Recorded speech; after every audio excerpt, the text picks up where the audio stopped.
আসসালামু আলাইকুম। আজকে আমরা দেখব মাইক্রোসফট অফিস ওয়ার্ড 2007 এর হোম ট্যাবের ফন্ট কমান্ড গ্রুপের কিছু ফাংশন দেখব আমরা। তো প্রথমে আমরা দেখব এই যে my name is Mohammad Zahurul Haque. তো যে মাই নেম ইজ এই অংশটুকু আমরা সিলেক্ট করলাম, সিলেক্ট করে বিতে ক্লিক করলাম, বি, অথবা আপনি সিটিআরএল অর্থাৎ কন্ট্রোল চেপে ধরে বিতে ক্লিক করলেও কিবোর্ড থেকে কন্ট্রোল চেপে ধরে বিতে ক্লিক করলেও এটা হয়ে যাবে।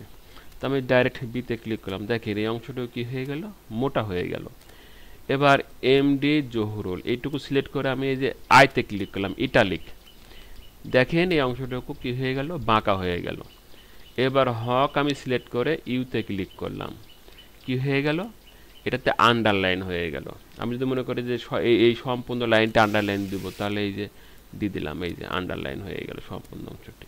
তাহলে আমরা শিখতে পারলাম বিতে বোল্ড অর্থাৎ মোটা হবে লেখাটা, আইতে কি হবে, ইটালিক হবে, আর এইসে কি ইউতে কি হবে, ইউতে হবে আন্ডারলাইন, লেখার নিচ দিয়ে আন্ডারলাইন হবে। এখন আমি চাচ্ছি এই যে আই এম এ স্টুডেন্ট, এই এখানে সিলেক্ট করে আমরা আন্ডারলাইন দেবো। আন্ডারলাইন ক্লিক করে এখানে আরও আছে মোর, কালার, অনেক কিছু আছে, তো আমরা ওইদিকে না যাই, ডবল লাইনে ক্লিক করলাম, দেখেন ডবল লাইন হয়ে গেল। যদি মনে করি যে আমি এখানে সিঙ্গেল লাইন দেবো কিন্তু জিগ জ্যাগ আকার দেবো, সিলেক্ট করলাম করে এই যে জিগ জ্যাগ আকারে দিয়ে দিলাম, এই যে। তো আপনি ইচ্ছা করে এখানে অনেক প্রকার লাইন আছে, আপনি দিতে পারবেন।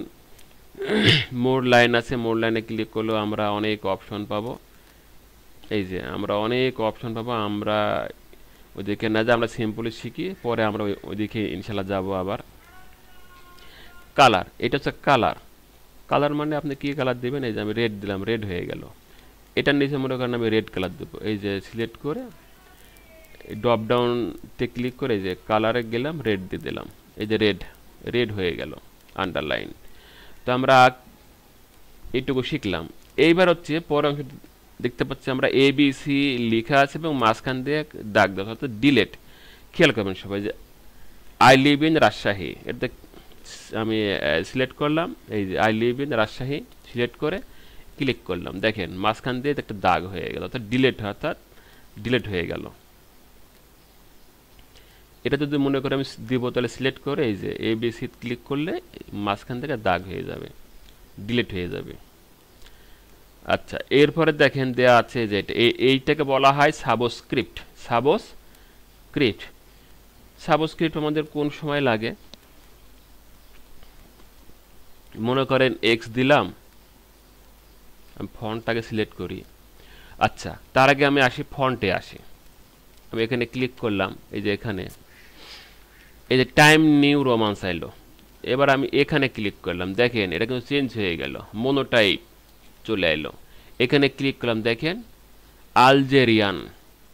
তো আমি যেটা বলতে চাচ্ছি সেটা হচ্ছে যে আমরা যখন ইংলিশে লিখি তখন সবচাইতে বেস্ট এই যে ড্রপ ডাউনে ক্লিক করবেন, ক্লিক করলে আমরা এখানে অনেক ফন্ট পাবো, অনেক বাংলা ইংরেজি বিভিন্ন স্টাইলের ফন্ট পাবো অনেক।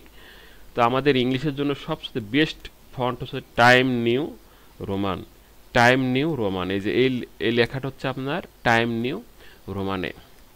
যদি আমি এই লেখার উপর ক্লিক করি তা দেখেন ফন্ট চেঞ্জ হয়ে গেল আলজেরিয়ান। এটার পরে ক্লিক করলাম মোনোটাইপ, এটা টাইম নিউ রোমান। তো এটা হচ্ছে ফন্ট। আপনি ইচ্ছা করলে এখানে অনেক স্টাইল আপনি দিতে পারবেন, যেমন আমি এটা সিলেক্ট করলাম, সম্পূর্ণ লাইনটা সিলেক্ট করে ইচ্ছা অনুযায়ী দেখেন এখানে ধরলাম, দেখেন এটা দিয়ে দিলাম, দেখেন কিরম লেখা হয়ে গেল, লেখার স্টাইল চেঞ্জ হয়ে গেল। এই যে আই লিভ ইন বাংলাদেশ, এটা আমি সিলেক্ট করলাম করে এইটাতে আমি দিলাম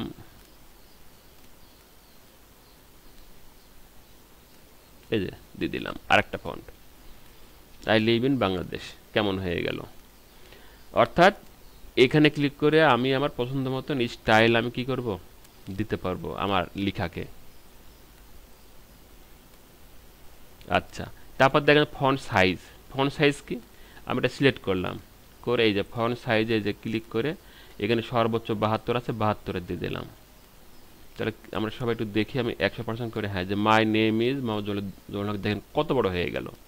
যেমন ধরেন এই যে আই অ্যাম এ স্টুডেন্ট, এটাতে ক্লিক করে আমি এটা বাড়াইতে পারি, এই দেখেন বাড়ানোর সঙ্গে সঙ্গে কত বড়ছে এবং কমানোর সঙ্গে সঙ্গে কি হচ্ছে, ছোট হয়ে যাচ্ছে। এই ফন্ট আপনি যেটা ইচ্ছে আপনি সিলেক্ট করতে পারেন, যেমন সাইজ করতে পারেন। এখন মনে করেন যে এই যে 14 পরে 16 আছে, 16 পরে 18, মাঝখানে কিন্তু 14 পরে কিন্তু 15 নেই। আবার দেখেন 36 পরে 48, 48 থেকে সরাসরি কিন্তু 72, অনেক বড় হয়ে গেল। এখন মনে করেন আপনার 48 আমি দিলাম, দেওয়ার পরে আর একটু বড় দরকার, তাহলে আপনি কি করবেন, এই সিলেক্ট অবস্থায় কন্ট্রোল চিপে ধরে থার্ড ব্র্যাকেটে ক্লিক করবেন। দেখেন তাহলে কিন্তু বড় হয়ে যাবে। এটা আপনি কি করবেন, এটা আপনি যেটা করবেন সেটা হচ্ছে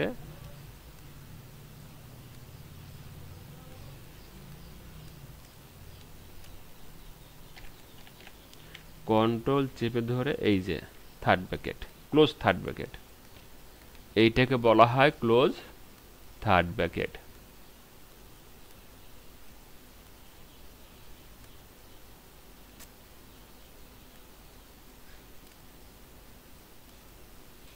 এই যে আপনাকে সিলেক্ট করবেন, এইভাবে সিলেক্ট করে এই যে কন্ট্রোল চেপে ধরে এই যে ক্লোজ থার্ড ব্র্যাকেটে ক্লিক করবেন। ক্লোজ থার্ড ব্র্যাকেটে ক্লিক করলে কি হবে, আস্তে আস্তে দেখেন এইখানে এইখানে একটু খেয়াল করেন, দেখেন 55 আছে, এবার 56 হবে, অর্থাৎ এক এক করে বাড়বে, এক এক করে বাড়বে। এই বাটনে ক্লিক করলে কি হবে, আস্তে আস্তে বাড়বে। আর যদি মনে করেন যে না আপনি ছোট করবেন, লেখাকে কি করবেন, ছোট করবেন, তাহলে এইটা দিবেন, ওপেন থার্ড ব্র্যাকেট। মনে করেন এই লেখাটাকে আমি বড় করব, বড় করলাম, 48 দিলাম। এখন এইটাকে আমি কি করব, ছোট করব, ছোট ইচ্ছা অনুযায়ী। তাহলে কন্ট্রোল চেপে ধরে যে ওপেন থার্ড ব্র্যাকেটে ক্লিক করবেন, ইন্টারের পাশে আছে ওপেন থার্ড ব্র্যাকেট ক্লিক, দেখেন এক এক করে কমবে, আপনার পছন্দ সাইজে চলে যাবে আস্তে আস্তে। একটা একটা করে ক্লিক করবেন, দেখেন আস্তে আস্তে কি হচ্ছে, ছোট হচ্ছে। আবার যখন এই যে ক্লোজ থার্ড ব্র্যাকেটে ক্লিক করবেন কন্ট্রোল চেপে ধরে, তখন দেখেন আস্তে আস্তে কিন্তু সে কিন্তু বড় হচ্ছে, এক এক এক এক করে বড় হচ্ছে। আপনি ইচ্ছা অনুযায়ী বড় করতে পারবেন। তে হচ্ছে ছোট করা, এ হচ্ছে বড় করা।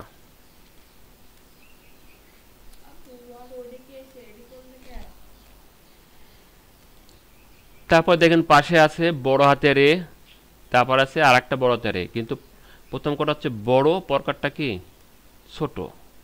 প্রথমটা হচ্ছে বড়, পরকারটা হচ্ছে কি ছোট। তো এটা সিলেক্ট করার পরে আমি মনে করেন এই লাইনটাকে বড় করব, এই লাইনটাকে মনে করেন ছোট করব, এই লাইনটাকে অনেক বড় হয়ে গেছে, তাহলে এইখানে ক্লিক করতে হবে, ছোট এ আছে, এখানে ক্লিক করলে কি হবে, এই যে দেখেন ছোট হয়ে যাচ্ছে।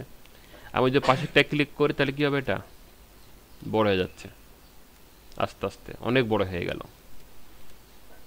এই হচ্ছে ছোট বড়, এই হচ্ছে ছোট বড় লেখাকে